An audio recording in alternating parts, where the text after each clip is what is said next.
First off, I want to thank the person who gave the kind donation last night. I was actually super grateful for that, because when you're trying to give out free information on years of experience, it's actually, you do kind of run into times where you're struggling because you're trying to do this, well, instruct and whatnot as in many shapes and forms as a living. I don't really want to be a media composer. That would be way too stressful. So let's move on to the topic. Okay, so in this we're going to deal with the whole tone scale. The thing about the whole tone scale is we're going to go through some basics and what you can use it for, and then we're going to go through an example of how I used it. And the problem with teaching these unique scales is that there's no hardcore set of rules about how to use it, okay? Bear that in mind. You're never going to create a progression with this. You're never going to create some kind of solid foundation of which this is the way you use this scale. I can only give pointers at best. These unique scales, we're going to use C. We're going to start the scale on C, and notice it's just a series of whole steps. Just a series of whole steps.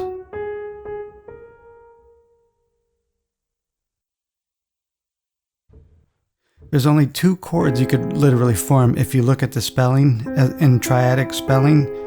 1, 2. And then the rest just kind of repeat the same note makeup, inverted.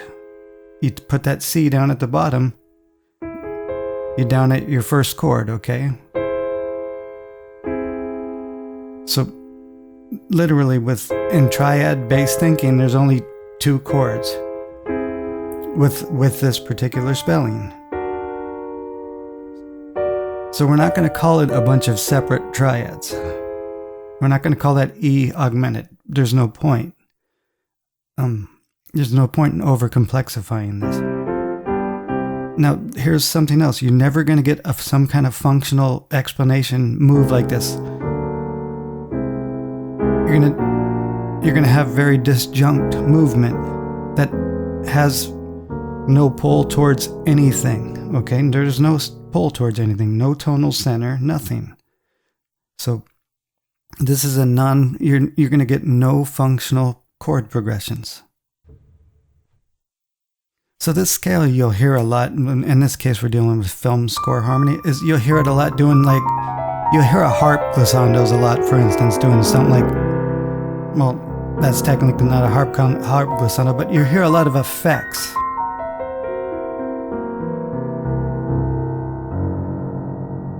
Tritone effects, maybe.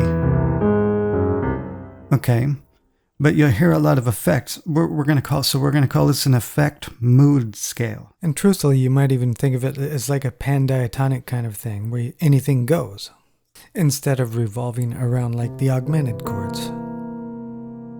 You could form these kind of like dominant shapes like this. Debussy loved this particular move like this, but technically it's still not spelled like a dominant chord. Okay, so it's like a dominant chord without a 5. You could do stuff like that. You could do a dominant kind of chord with a dominant, like a flat 5 kind of sound. However, it's not going to be spelled as that. So it's just more of an implied that chord. It's like I said, no general rule. So you could outline it like with arpeggiated effects like that, or I'm just giving pointers now on how to use it. And not rely on augmented chord kind of functions. And for keyboard players, forgive me. So literally, this is a scale that is more for effect and mood, okay? We're never going to create any chord progression that makes any sense with this, okay? So literally, it's a mood / effect scale, and we could create a few different moods on it. I mean, you can, you could do fluttery effects, like, let's say this, just octave displacement in between the two augmented chords. Say something's like rising in a film, okay? Something, you want to create the rising effect. Something's literally kind of floating up into the air, you know? Use that. You can use that effect, the whole tone scale. That would be a perfect instance of using it for an effect, creating that temporary mood of rising. Now here's something we could do. We can just go in opposite directions with the augmented chord, and you notice that it always lands. If we start on the same augmented chord, it still lands on the same notes, so you can close in on itself. It still lands on the same chord, so it's kind of interesting that way. That's so symmetrical that we could create something like this. Kind of comical.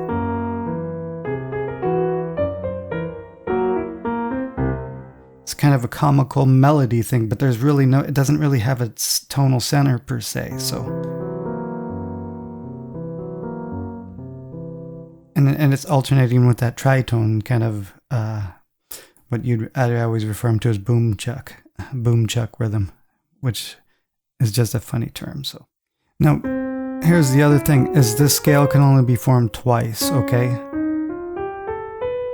So there's not a lot of memorization. It's also really hard to play.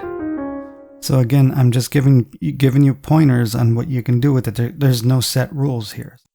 So literally, don't look for chord progressions, and also don't think you have to form just augmented chords. You could literally do whole tone clusters. Just try to think sometimes when you're dealing with unique scales, just as you would the major scale, in that pan-diatonic kind of fashion, where you start thinking, well, maybe anything goes, and start trying to write that way as well. That's a good example of being, maybe you have one instrument class that's going up in thirds while another is going down in thirds, but you're not thinking particularly of what chords forming, okay?